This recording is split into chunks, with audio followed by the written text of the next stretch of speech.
ঐতিহাসিক মুজিবনগর দিবস আজ। ৭১-এর এই দিনে শপথ নেয় স্বাধীন বাংলাদেশের প্রথম সরকার। সারা দেশে তখন যুদ্ধ বিরাজ করছে, তখন আমাদের কার্যাবলীর ধরন ভিন্ন ছিল। সরকারের পক্ষে যতটুকু কার্যকর হওয়া সম্ভব আমার মনে হয় তার চেয়েও বেশি কার্যকর হয়েছে। এই সরকারে যারা সদস্য ছিলেন তারা সবাই নির্বাচিত। এই সরকারটার একটা বড় বিষয় ছিল আন্তর্জাতিক যোগাযোগগুলো রক্ষা করা। বঙ্গবন্ধুর প্রতিকৃতিতে প্রধানমন্ত্রীর শ্রদ্ধা, মুক্তিযুদ্ধের চেতনায় অসাম্প্রদায়িক বাংলাদেশ গড়ার প্রত্যয় আওয়ামী লীগের। অসাম্প্রদায়িক চেতনাকে ভুলুণ্ঠিত করা হয়েছে। আজকের দিনে আমাদের শপথ হবে সেই বিষ বৃক্ষকে আমরা সমূলে উৎপাটন করব। দেখছিলেন প্রধান শিরোনাম। দুপুরের সময়ের সঙ্গে আছি আমি পারমিতাহীন এবং আমি কাজল আব্দুল্লাহ। এবার অন্যান্য শীর্ষ সংবাদ। রাজধানীতে সিটিং সার্ভিস বন্ধ হলেও ভাড়া আদায়ের নির্দেশনা মানছে না চালক ও সহকারীরা। অমান্যকারীদের রুট পারমিট বাতিলের ঘোষণা বিআরটিএর। মেট্রো রেলের মূল কাজ শুরুর আগেই দুর্ভোগ চরমে। যানজট আর ধুলার রাজ্যে অসহায় রাজধানীবাসী। সেবা সংস্থার কাজ শেষে হবে বিকল্প রুট বলছে কর্তৃপক্ষ। সময় না বাড়ানো পর্যন্ত হজ যাত্রীদের চূড়ান্ত নিবন্ধন বন্ধ রাখার সিদ্ধান্ত হাবের। বিকেলে বৈঠক ডেকেছে ধর্ম মন্ত্রণালয়। শর্তের প্রায় সব পূরণ করা সত্ত্বেও নানা অজুহাতে জিএসপি সুবিধা পুনর্বহাল করছে না যুক্তরাষ্ট্র। আরও তৎপর হওয়ার তাগিদ ব্যবসায়ীদের, ভিন্ন মত অর্থনীতিবিদদের। এবং অব্যাহত ভাঙ্গনে গতিপথ পাল্টে কিছু জায়গায় পদ্মা নদী প্রবাহিত হচ্ছে ভারতীয় সীমান্তে। ভূখণ্ড হারানোর আশঙ্কা।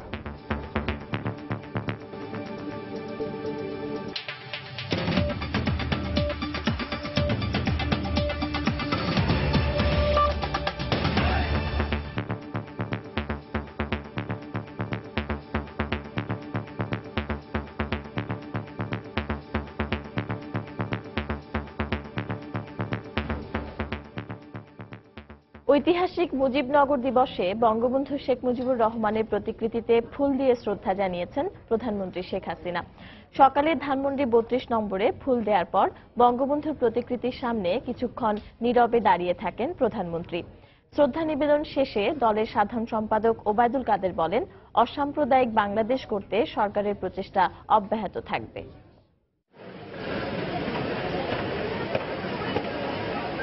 দেশের ইতিহাসের বিশেষ এই দিনটিতে বাংলাদেশের স্থপতি জাতির জনক বঙ্গবন্ধু শেখ মুজিবুর রহমানকে স্মরণ করেন প্রধানমন্ত্রী শেখ হাসিনা।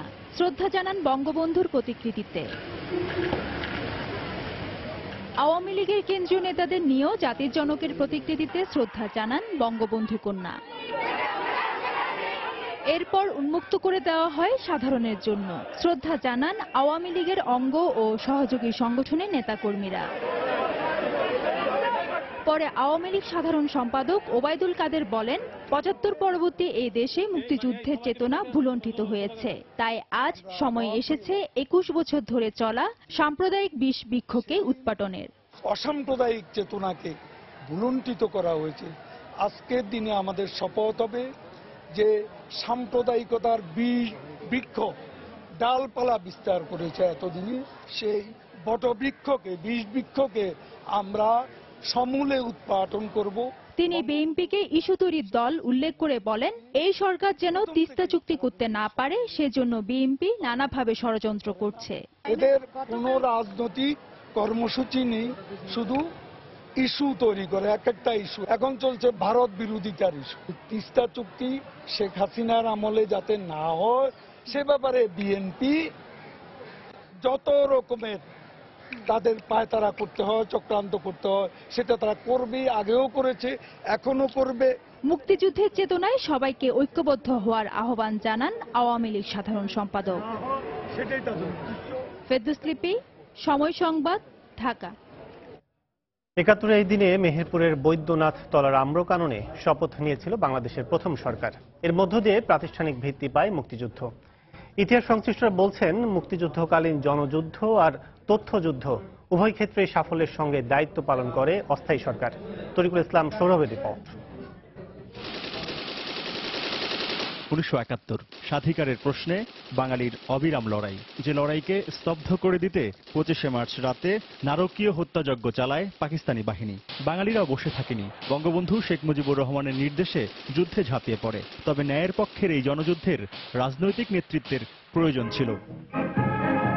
ঐতিহাসিক সেই প্রয়োজন থেকেই গঠিত হয় স্বাধীন বাংলাদেশের প্রথম সরকার। 15টি মন্ত্রণালয় ও বিভাগ নিয়ে স্বল্প পরিসরে যাত্রা শুরু করে এই সরকার। পাকিস্তানের কারাগারে বন্দী বঙ্গবন্ধু শেখ মুজিবুর রহমান রাষ্ট্রপতি, তার অবর্তমানে সৈয়দ নজরুল ইসলাম অস্থায়ী রাষ্ট্রপতি এবং তাজউদ্দিন আহমেদ প্রধানমন্ত্রী হিসেবে নিযুক্ত হয়েছিলেন। মুক্তিযুদ্ধের প্রধান সেনাপতি হিসেবে ঘোষণা করা হয় জেনারেল এম.এ.জি. ওসমানীর নাম। অস্থায়ী সেই সরকারের সাথে যুক্ত সাবেক এই আমলা বলেন, বঙ্গবন্ধু শেখ মুজিবুর রহমানের 7ই মার্চের ভাষণের পরই অনানুষ্ঠানিকভাবে কাজ শুরু করে এই সরকার। আনুষ্ঠানিকভাবে মুজিবনগরে সরকার উদ্বোধন করা হয়েছে 17ই এপ্রিল। এর আগে আমাদের অনেক সিদ্ধান্ত নিতে হয়েছে যেগুলো পাকিস্তান সরকারের আইন অনুসারে আদৌ বৈধ ছিল না। আমরা আশা করছিলাম যে নতুন সরকার প্রতিষ্ঠিত হবে এবং সেই সরকারের ছত্রছায়ায় আমরা কাজ করব। মুক্তিযুদ্ধকালীন অন্তর্বর্তী এই সরকার নানা সংকটের মধ্য দিয়ে গেলেও কৃতিত্বের সাথেই স্বাধীনতার সপক্ষে কূটনৈতিক তৎপরতা, আর্থিক সক্ষমতা অর্জন ও মুক্তিযোদ্ধাদের গেরিলা প্রশিক্ষণ প্রদান করে। এই সরকারে যারা সদস্য ছিলেন তারা সবাই নির্বাচিত। এই সরকারটার একটা বড় বিষয় ছিল আন্তর্জাতিক যোগাযোগগুলো রক্ষা করা। সারা দেশে তখন যুদ্ধ বিরাজ করছে, তখন আমাদের কার্যাবলীর ধরন ভিন্ন ছিল, আমাদের সম্পদও অত্যন্ত সীমিত ছিল। কিন্তু সেই সীমিত সম্পদ নিয়ে ওই সরকারের পক্ষে যতটুকু কার্যকর হওয়া সম্ভব আমার মনে হয় তার চেয়েও বেশি কার্যকর হয়েছে। সাধারণ মানুষের মাতৃভূমির জন্য অপরিসীম দেশপ্রেম আর মুজিবনগর সরকারের দক্ষ নেতৃত্ব স্বাধীনতার যুদ্ধকে এগিয়ে নিয়ে যায় বিজয়ের পথে। বাঙালি পায় তার 1000 বছরের কাঙ্ক্ষিত স্বাধীনতা। তরিকুল ইসলাম সৌরভ, সময় সংবাদ, ঢাকা। নানা কর্মসূচির মধ্য দিয়ে মেহেরপুরে পালিত হচ্ছে ঐতিহাসিক মুজিবনগর দিবস।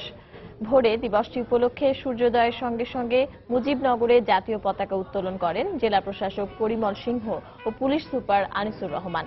এ সময় প্রশাসনের অন্যান্য কর্মকর্তারা উপস্থিত ছিলেন। পরে মুজিবনগর স্মৃতিসৌধে ফুল দিয়ে শ্রদ্ধা জানান আওয়ামী লীগের নেতাকর্মীরা। এরপর দলের সভাপতি মণ্ডলীর সদস্য মোহাম্মদ নাসিমের সভাপতিত্বে শেখ হাসিনা মঞ্চে মুজিবনগর দিবসের আলোচনা সভা অনুষ্ঠিত হয়। এ সময়ে দলের সাধারণ সম্পাদক ওবায়দুল কাদের উপস্থিত ছিলেন।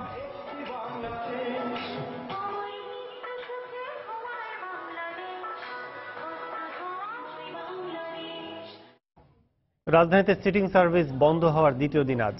দূরত্ব অনুযায়ী ভাড়া আদায়ে বিআরটি এর নির্দেশনা থাকলেও বাস মালিকা তা মানছে না বলে অভিযোগ যাত্রীদের। এদিকে বিআরটি এর চেয়ারম্যান জানালেন, অভিযানের সময় বাস বন্ধ রাখলে রুট পারমিট বন্ধ সহ তাদের বিরুদ্ধে আইনানুগ ব্যবস্থা নেওয়া হবে।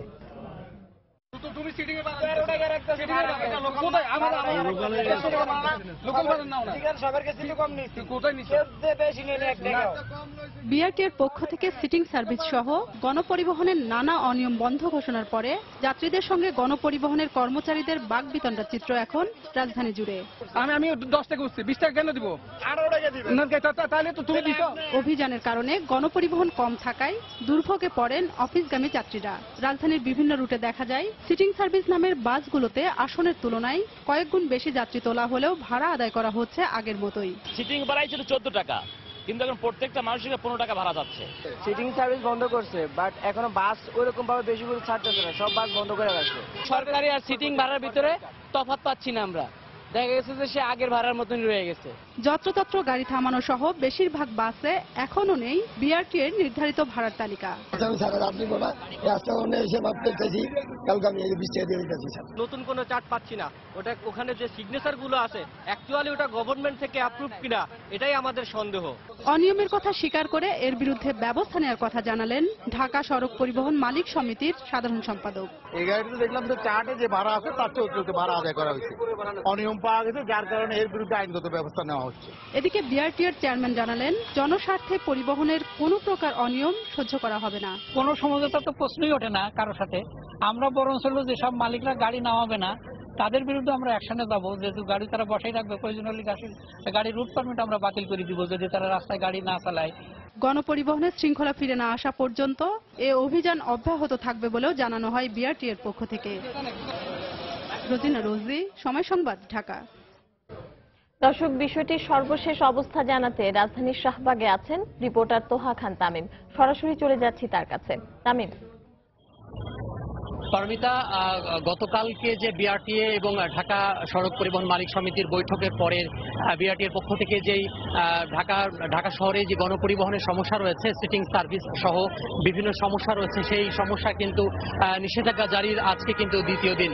তো আজকে আমরা রাজধানীর বিভিন্ন এলাকায় ঘুরেছি, যেটি দেখেছি যে গতকালকে যেমন যাত্রীদের পক্ষ থেকে যেই অভিযোগ ছিল ভাড়া নিয়ে এবং আরো বিভিন্ন বিষয় নিয়ে যে অভিযোগ ছিল, আজকে কিন্তু এর ব্যতিক্রম নয়। আজকে কিন্তু আমরা সেই অভিযোগগুলো পেয়েছি, কোনো কোনো ক্ষেত্রে গতকালকে থেকে আজকে বেশি পাওয়া গেছে সেই অভিযোগগুলো।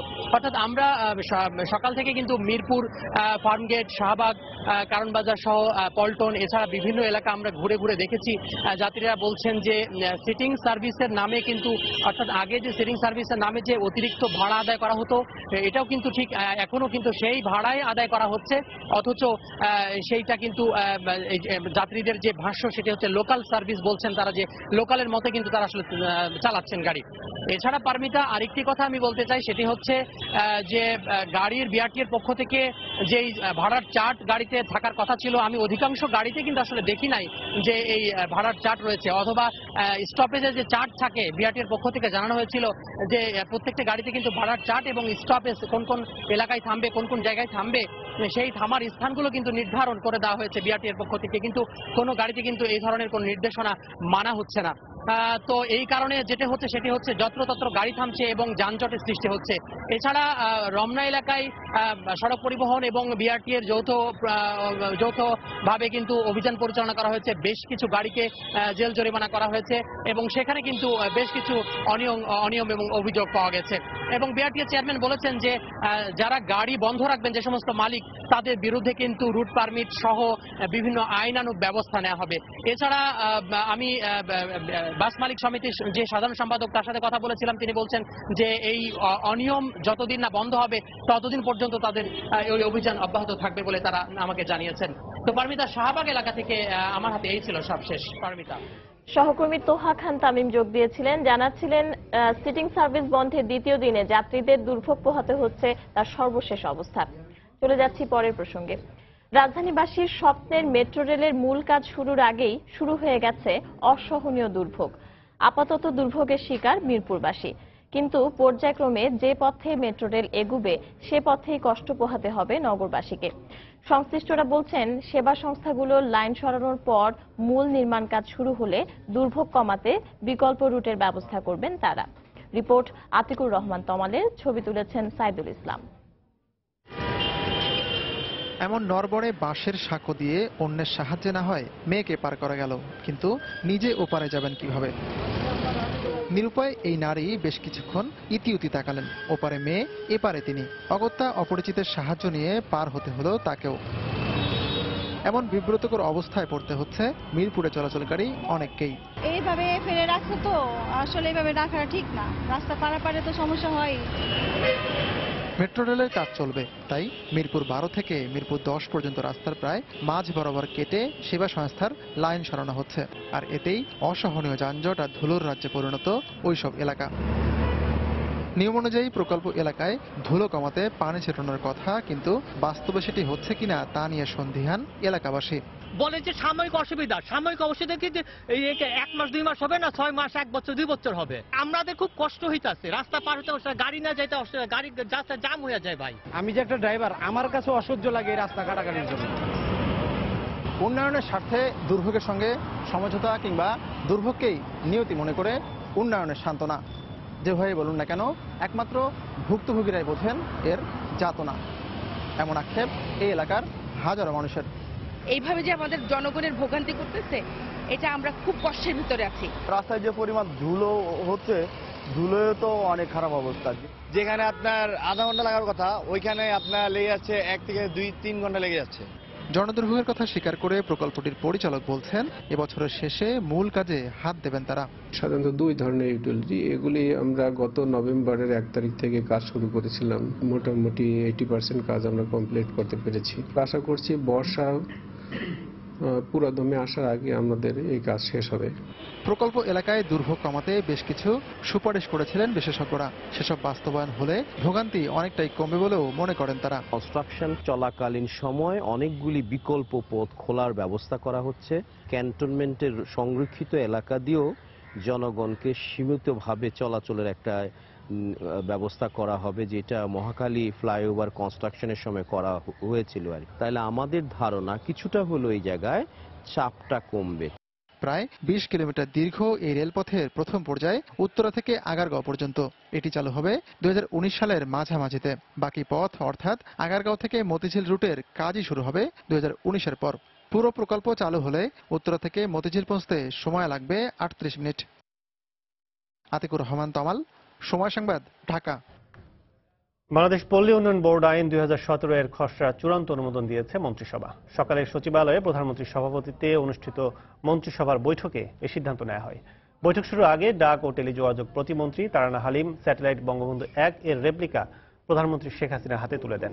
এ সময় আগামী ডিসেম্বরেই দেশের প্রথম স্যাটেলাইট বঙ্গবন্ধু 1 কক্ষপথে স্থাপন করার কথা মন্ত্রিসভাকে জানান তারানা হালিম। আজকের মন্ত্রিসভার বৈঠকে আয়কর আইন 2017 এর নীতিগত অনুমোদন দেওয়া হয়েছে। মন্ত্রিপরিষদ সচিব মোহাম্মদ শফিউল আলম ব্রিফিংয়ে মন্ত্রিসভার বিভিন্ন সিদ্ধান্তের কথা জানান। ডাক ও টেলিযোগাযোগ মন্ত্রণালয় কর্তৃক মাননীয় প্রধানমন্ত্রীকে বঙ্গবন্ধু স্যাটেলাইট যেটা উৎক্ষেপণ করা হবে তার রেপ্লিকা আনুষ্ঠানিকভাবে হস্তান্তর করা। এরপরে আনুষ্ঠানিক সভা শুরু হয়। শুরুতে প্রথম যে আইনটি আসে বাংলাদেশ পল্লী উন্নয়ন বোর্ড আইন 2017। এটা আপনারা জানেন যে এটা 1982 সালে যে অধ্যাদেশ, সেই অধ্যাদেশ দিয়ে পরিচালিত হচ্ছে। তো যেহেতু কোর্টের একটা অনুশাসন আছে যে অধ্যাদেশগুলো আইনে রূপান্তর করতে হবে, সেজন্য এই আইনটি নিয়ে আসা হয়েছে। সময় না বাড়ানো পর্যন্ত প্রাক নিবন্ধন করা হজ যাত্রীদের চূড়ান্ত নিবন্ধন বন্ধ রাখার সিদ্ধান্ত নিয়েছে হজ এজেন্সিদের সংগঠন হাব। সকালে সময় সংবাদকে সিদ্ধান্তের কথা জানিয়েছেন হাবের সভাপতি মোহাম্মদ ইব্রাহিম বাহার। এদিকে বিভিন্ন হজ এজেন্সির মালিকদের দাবি, এত অল্প সময়ে লক্ষাধিক হজ যাত্রী চূড়ান্ত নিবন্ধন শেষ করা কোনোভাবেই সম্ভব নয়। এছাড়া ধর্ম মন্ত্রণালয় থেকে এখনো হজে নিবন্ধন করার নীতিমালাও প্রকাশ করা হয়নি বলে জানান তারা। এবছর বাংলাদেশ থেকে বেসরকারিভাবে 1,17,000 ও সরকারিভাবে 10,000 হজ যাত্রীর হজ পালন করতে যাওয়ার কথা রয়েছে। এখন পর্যন্ত সরকারি ও বেসরকারিভাবে প্রায় 2 লাখ হজ যাত্রী প্রাক নিবন্ধন করলেও চূড়ান্ত নিবন্ধন করেছেন 7,000-এরও কম হজ যাত্রী। গতকাল ধর্ম মন্ত্রণালয় থেকে বিকেল 5টার মধ্যে অনলাইনে চূড়ান্ত নিবন্ধন শেষ করার নির্দেশনা দিয়ে বিজ্ঞপ্তি প্রকাশ করার প্রেক্ষিতেই মূলত সময় বাড়ানোর দাবি নিয়ে নিবন্ধন বন্ধ রাখার সিদ্ধান্ত নেয় হাব। প্রথম যে তারিখ দিছিলেন সেই তারিখ তো রিভাইজ করে সর্বশেষ দিয়েছেন 25 তারিখ, এই মাসের 25 তারিখ। তা আমরা সেইভাবে হাজিদের সাথে যোগাযোগ করতেছি, পাসপোর্ট কালেকশন করতেছি, টাকা কালেকশন করতেছি। আজকে যদি বাস্তবায়ন হয় তাহলে তো হাজি যেতে পারবে না। না, বাস্তবায়ন করা কোনো মতে সম্ভব না। ডাটা এন্ট্রি করে একটা ডাটা এন্ট্রি দিয়ে ইনপুট করতে 20 মিনিট সময় লাগে। কি করে আপনি এত হাজির নিবন্ধন করবেন? আমরা নিবন্ধন করব না। আজকে গভর্নমেন্টের সাথে আমাদের হাবের নেতৃবৃন্দের সাথে বৈঠক আছে, সেই বৈঠকের পর সিদ্ধান্ত দিয়ে দিবে যে আমরা নিবন্ধন কিভাবে করবো। গভর্নমেন্ট চাচ্ছে টিকিটের টাকা তাদের অ্যাকাউন্টে চলে যেতে, কিন্তু আমরা চাচ্ছি আমাদের অ্যাকাউন্টে থাকবে, নতুবা আমরা হাজিদের কিভাবে টিকিট করব। প্রাক নিবন্ধনের জটিলতা নিরসন এবং মন্ত্রী মহোদয়, সচিব মহোদয়ের সাথে সভা করার পূর্বে কোনো লোক নিবন্ধন করবে না। এখন পর্যন্ত নিবন্ধনের নিয়ম নীতি ঘোষিত হয় না। অন্যদিকে একদিনে 1,17,000 হজযাত্রীর নিবন্ধন করা সত্যি খুব কঠিন কাজ। মন্ত্রী মহোদয়, সচিব মহোদয়, হাব সহ আমাদের একটা ইজিএম এর বিশেষ কমিটি করা হয়েছে এই নিবন্ধন জটিলতা নিরসনের জন্য, যেটি আশা করছি আজকে বিকেলে নিরসন হয়ে যাবে। দুপুরের সময় আরো থাকছে। বিদেশ থেকে বিকাশের মাধ্যমে অর্থ পাঠাচ্ছে হুন্ডি ব্যবসায়ীরা। দ্রুত কমছে রেমিটেন্সের হার। ক্ষতিগ্রস্ত এক্সচেঞ্জ হাউসগুলো। তদন্তে ব্রিটিশ সরকার।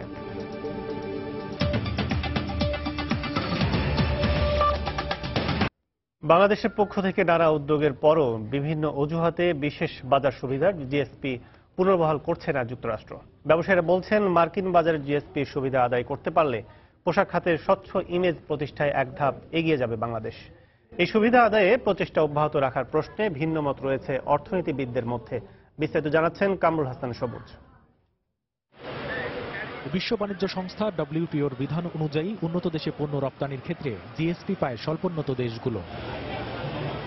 সে নিয়মে যুক্তরাষ্ট্রের বাজারে তৈরি পোশাক সহ বেশ কিছু পণ্যে এই সুবিধা পেয়ে আসছিল বাংলাদেশ। তবে 2013 সালের মাঝামাঝি কারখানার কমপ্লায়েন্স ইস্যুতে পোশাক রপ্তানিতে জিএসপি স্থগিত করে মার্কিন প্রশাসন। এরপর পেরিয়ে গেছে প্রায় 3.5 বছর। শর্তের প্রায় সবকটি পূরণ করলেও ফেরত পাওয়া যায়নি এই বাজার সুবিধা।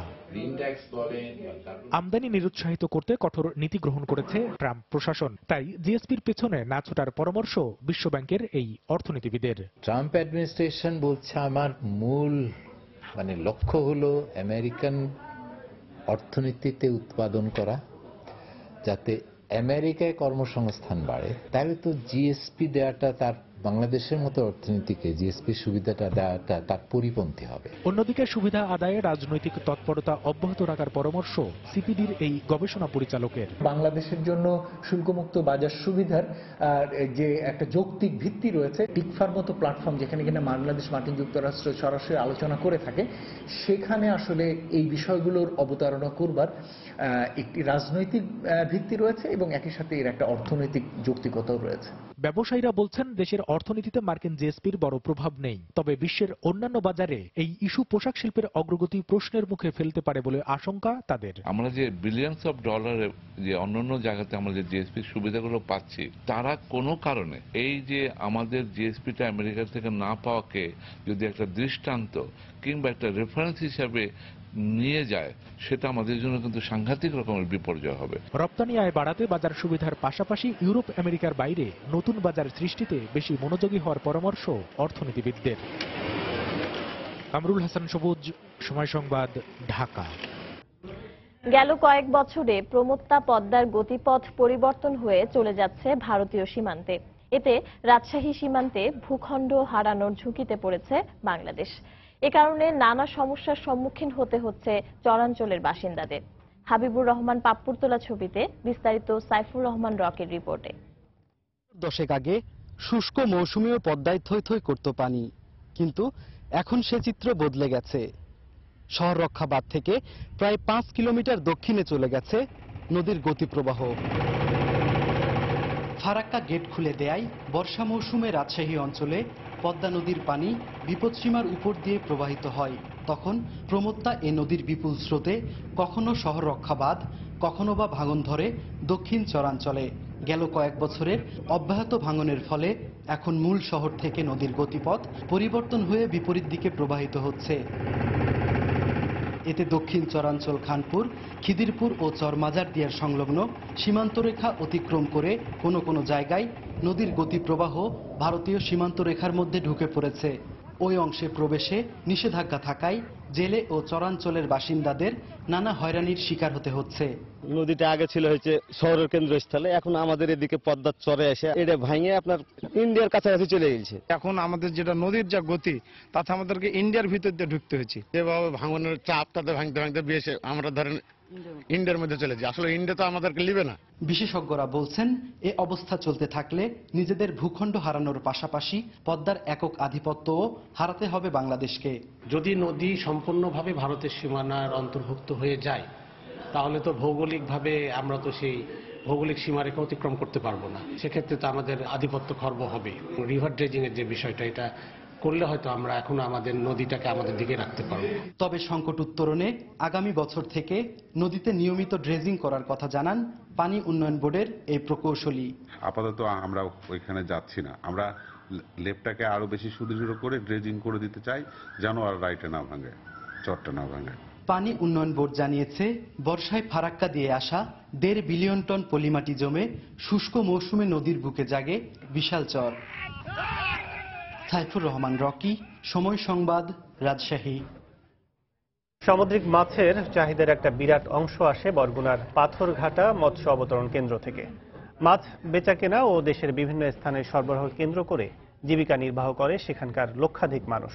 মৎস্যজীবীরা বলছেন, সুযোগ সুবিধা বাড়ালে অর্থনীতিতে আরও অবদান রাখবে এ অবতরণ কেন্দ্র।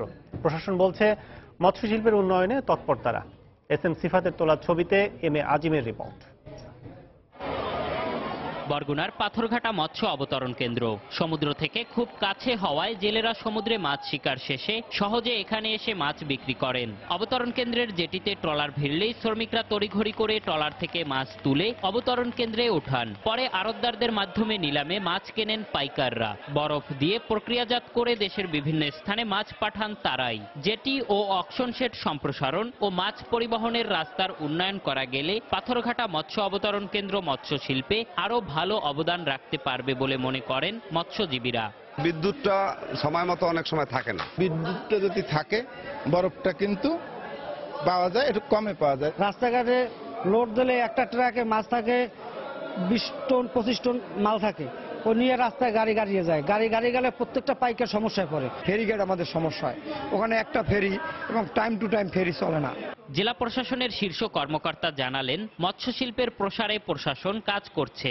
জায়গাটা বেশ কনজেস্টেড, তো এখানে এর এরিয়াটা যদি একটু বাড়ানো যায় এবং সুযোগ সুবিধাগুলো যদি বাড়ানো যায়, তাহলে এখানে আরো প্রচুর পরিমাণে মাছ আসবে এবং সেটি দেশে বিদেশে পাঠানো সম্ভব হবে। এ ব্যাপারে আমরা ব্যবস্থা গ্রহণ করব।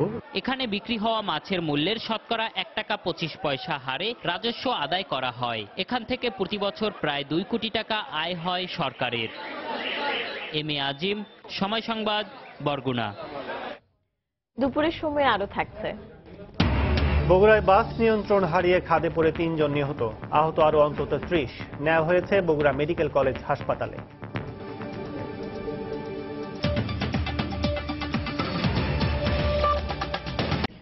বাংলাদেশে বৈদেশিক মুদ্রার রিজার্ভে সবচেয়ে বেশি ভূমিকা রাখেন প্রবাসীরা, কিন্তু নানা কারণে এই রেমিটেন্সের হার কমছে দিন দিন।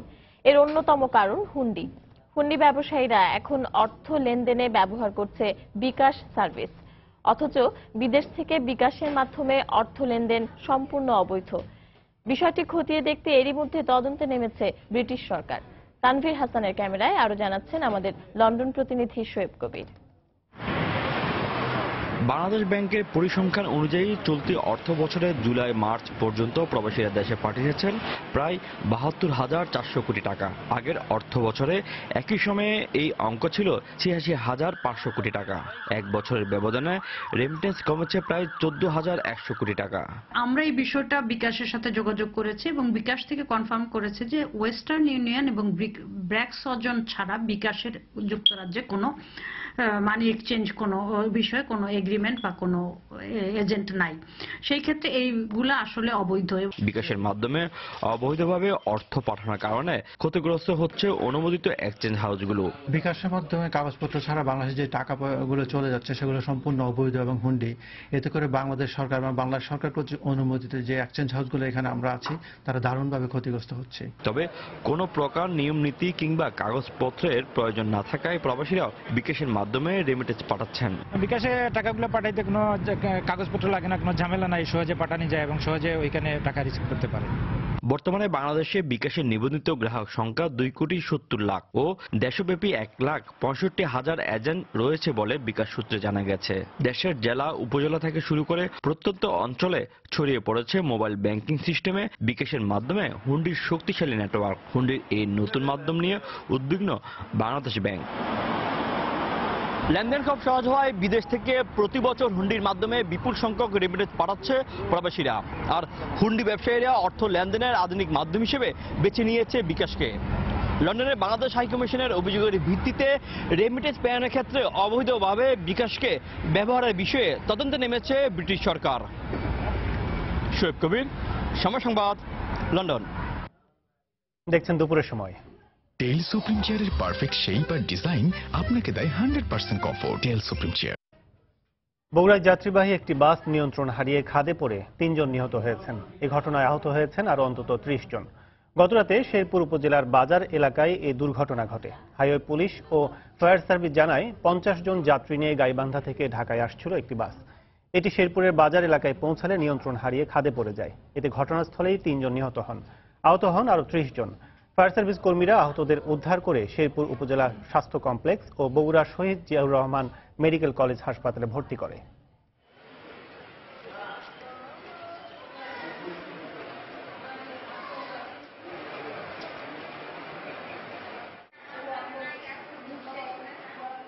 কত গাড়ি ওভারটেক করেছে এর কোনো হিসাব নেই। ওভারটেক করতে নিয়েই সামনে তারা গাড়ি, তখন গাড়িটা কিভাবে পল্টে একটা শব্দ দিল, গাড়িটা খাদের মধ্যে পড়ে গেল। আর করবেই না, আমার ঠ্যাং চাপে পড়ে গেছিল, ও জানলা চাপে বাম দিক আবার ঝুলতেছে, ডান দিকে ঝুলতেছে, যে গাড়িটা ডাইরেক্ট নয় ইঞ্জিন।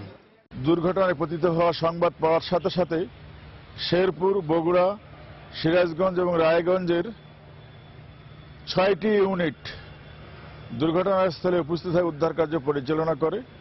এই দুর্ঘটনায় 3 জন নিহত হয়েছেন।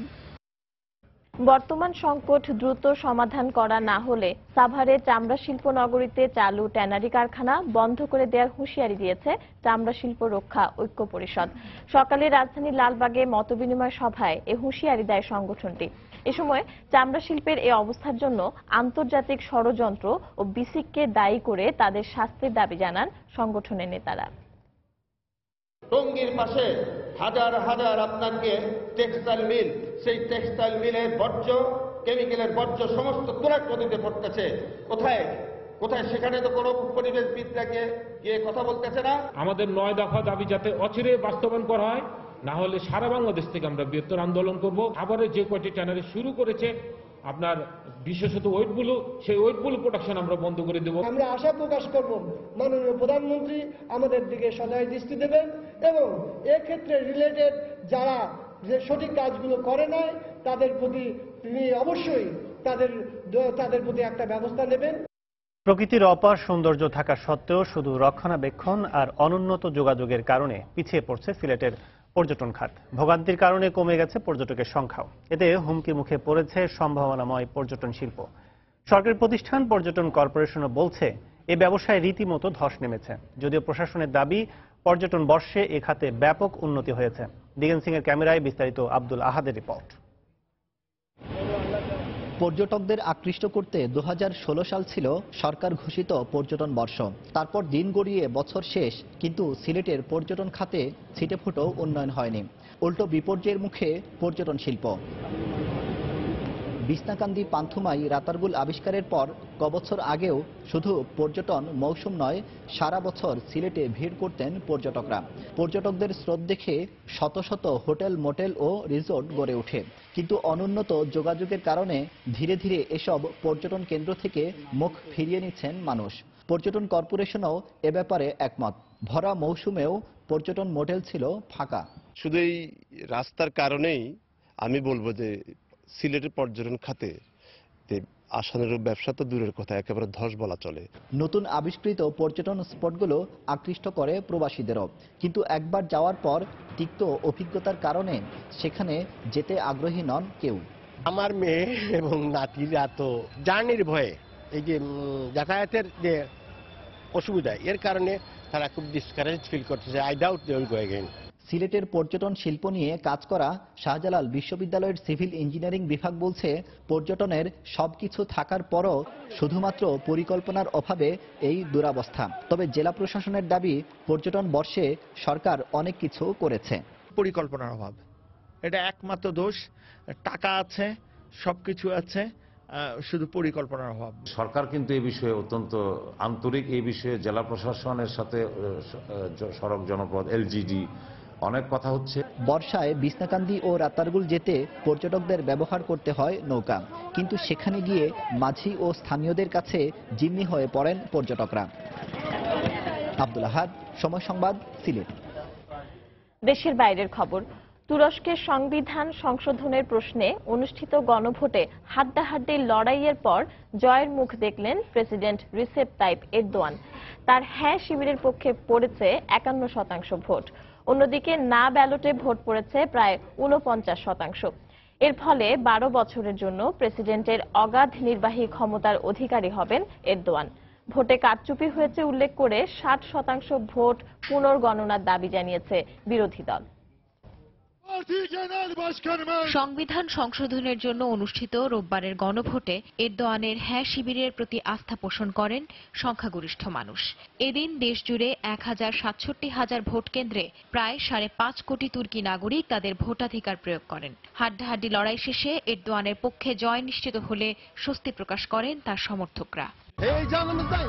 এরদোয়ান ক্ষমতায় থাকা অবস্থায় মানুষের মাথাপিছু আয় বেড়েছে, সার্বিক উন্নয়ন হয়েছে, তাই আমি সামনের দিনগুলোয় তাকেই ক্ষমতায় দেখতে চাই। এই বিজয়ের ফলে তুরস্কে পার্লামেন্টারি শাসন ব্যবস্থার পরিবর্তে জারি হবে প্রেসিডেন্টের নির্বাহী শাসন কাঠামো। 2029 সাল পর্যন্ত অর্থাৎ 12 বছর পর্যন্ত প্রেসিডেন্টের ক্ষমতায় থাকবেন এরদোয়ান। বাজেট তৈরি, জরুরি অবস্থা জারি, এমনকি ডিক্রি জারির মাধ্যমে আইন প্রণয়নের ক্ষমতাও থাকবে তার হাতে। এই বিজয়কে ঐতিহাসিক আখ্যা দিয়ে জনগণের প্রতি কৃতজ্ঞতা প্রকাশ করেন এরদোয়ান। আমার প্রতি আবারও আস্থা রাখার জন্য আমি দেশবাসীর প্রতি কৃতজ্ঞ। নতুন ব্যবস্থায় জনগণের অধিকার নিশ্চিত করা সহজ হবে। আমাদের দায়িত্ব দেশের স্বার্থে সবাইকে পাশে নিয়ে কাজ করে যাওয়া। তবে প্রধান বিরোধী দল রিপাবলিকান পিপলস পার্টি সিএইচপি ক্ষমতাসীন দলের বিরুদ্ধে ভোট কারচুপির অভিযোগ এনে প্রায় 60% ভোট পুনর্গণনার দাবি জানান। জনতার রায়ের প্রতি আমরা শ্রদ্ধাশীল, তবে নির্বাচন বোর্ডের একটি বেআইনি সিদ্ধান্ত এই গণভোটকে বিতর্কিত করেছে। আমরা স্বচ্ছতা চাই। তবে এই অগাধ ক্ষমতাধর প্রেসিডেন্টকে ক্ষমতাচ্যুত করা সম্ভব একমাত্র অভিশংসনের মাধ্যমে। সেক্ষেত্রে পার্লামেন্টে 2/3 ভোট পেতে হবে এমপিদের। সঞ্জনা চৌধুরী, সময় সংবাদ। কলম্বিয়ার স্যান পেড্রো শহরে একটি নৈশ ক্লাবে গ্রেনেড হামলায় 36 জন আহত হয়েছে। সোমবার দেশটির কর্মকর্তারা গণমাধ্যমে এই তথ্য জানান। আহতদের মধ্যে 2 জনের অবস্থা আশঙ্কাজনক বলে জানিয়েছে হাসপাতাল কর্তৃপক্ষ। হামলার কারণ সম্পর্কে এখনো কিছু জানা যায়নি। পুলিশ জানায় নৈশ ক্লাবের মালিককে উদ্দেশ্য করে হামলা চালানো হয়েছে। তবে ক্লাব কর্তৃপক্ষের দাবি তাদের বিরুদ্ধে কোনো হুমকি নেই। এই হামলা মাদক নিয়ে দুই পক্ষের সহিংসতার কোনো বিষয় কিনা তা খতিয়ে দেখছে পুলিশ।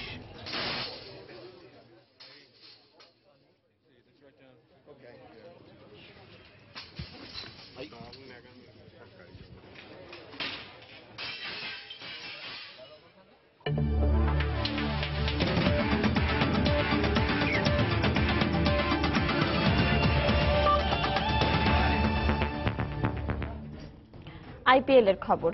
একদিন বিরতির পর আবারও মাঠে নামতে যাচ্ছে কলকাতা নাইট রাইডার্স। জহির খানের দিল্লি ডেয়ার ডেভিলসের মুখোমুখি হবে কেকেআর। দিল্লির ফিরোজ শাহ কোটলা স্টেডিয়ামে ম্যাচটি শুরু হবে আজ বাংলাদেশ সময় বিকেল 4:30টায়। এবারের আসরে দারুণ ফর্মে আছে গৌতম গম্ভীরের দল। 4 ম্যাচের 3টিতেই জয় তুলে নিয়েছে কেকেআর। শুধুমাত্র মুম্বাই ইন্ডিয়ান্সের বিপক্ষে হেরেছে আসরের 2 বারের চ্যাম্পিয়নরা। ইনজুরির কারণে ক্রিস লিন দলের বাইরে ছিটকে গেলেও তার অভাব খুব একটা টের পাচ্ছে না কেকেআর। এদিকে আসলে শুরু থেকে দলের সঙ্গে থাকলেও এখনো মাঠে নামা হয়নি সাকিব আল হাসানের। দিল্লির স্পিনিং উইকেটের কথা বিবেচনায় রেখে এই ম্যাচে কলকাতার একাদশে থাকতে পারেন সাকিব। অন্যদিকে এখন পর্যন্ত খেলা 3 ম্যাচের 2টিতে জয় পেয়েছে দিল্লি ডেয়ার ডেভিলস। তবে জহির খানের দলের জন্য চিন্তার কারণ এই মৌসুমে এখন পর্যন্ত রান তাড়া করে জিততে পারেনি তারা। গেল মৌসুমে 2 বারের দেখায় 1টিতে করে জয় পেয়েছে কলকাতা ও দিল্লি।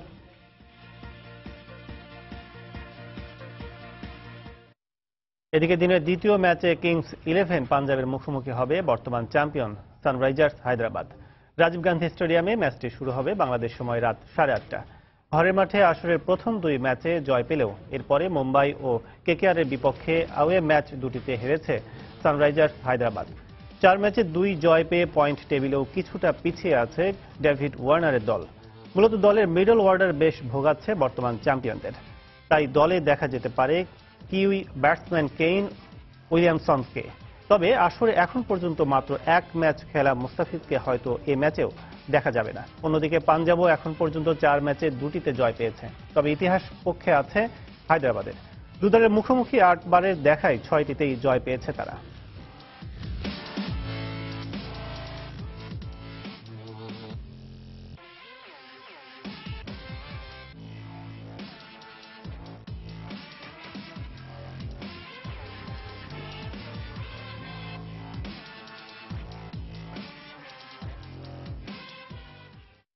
দুপুরের সময়ের এ পর্যায়ে শীর্ষ সংবাদ জানিয়ে দিচ্ছি আরেকবার। ঐতিহাসিক মুজিবনগর দিবসে বঙ্গবন্ধুর প্রতিকৃতিতে প্রধানমন্ত্রীর শ্রদ্ধা। মুক্তিযুদ্ধের চেতনায় অসাম্প্রদায়িক বাংলাদেশ গড়ার প্রত্যয় আওয়ামী লীগের। রাজধানীতে সিটিং সার্ভিস বন্ধ হলেও ভাড়া আদায়ের নির্দেশনা মানছে না চালক ও সহকারীরা। অমান্যকারীদের রুট পারমিট বাতিলের ঘোষণা বিআরটিএর। মেট্রো রেলের মূল কাজ শুরুর আগেই দুর্ভোগ চরমে, যানজট আর ধুলার রাজ্যে অসহায় রাজধানীবাসী। সেবা সংস্থার কাজ শেষে হবে বিকল্প রুট, বলছে কর্তৃপক্ষ। সময় না বাড়ানো পর্যন্ত হজ যাত্রীদের চূড়ান্ত নিবন্ধন বন্ধ রাখার সিদ্ধান্ত হাবের। বিকেলে বৈঠক ডেকেছে ধর্ম মন্ত্রণালয়। এবং শর্তের প্রায় সব পূরণ করা সত্ত্বেও নানা অজুহাতে জিএসপি সুবিধা পুনর্বহাল করছে না যুক্তরাষ্ট্র। আরও তৎপর হওয়ার তাগিদ ব্যবসায়ীদের, ভিন্ন মত অর্থনীতিবিদদের। দর্শক, এই ছিল দুপুরের সময়। যে কোনো খবর পেতে ভিজিট করুন সময়নিউজ.tv আর সঙ্গে থাকুন সময়।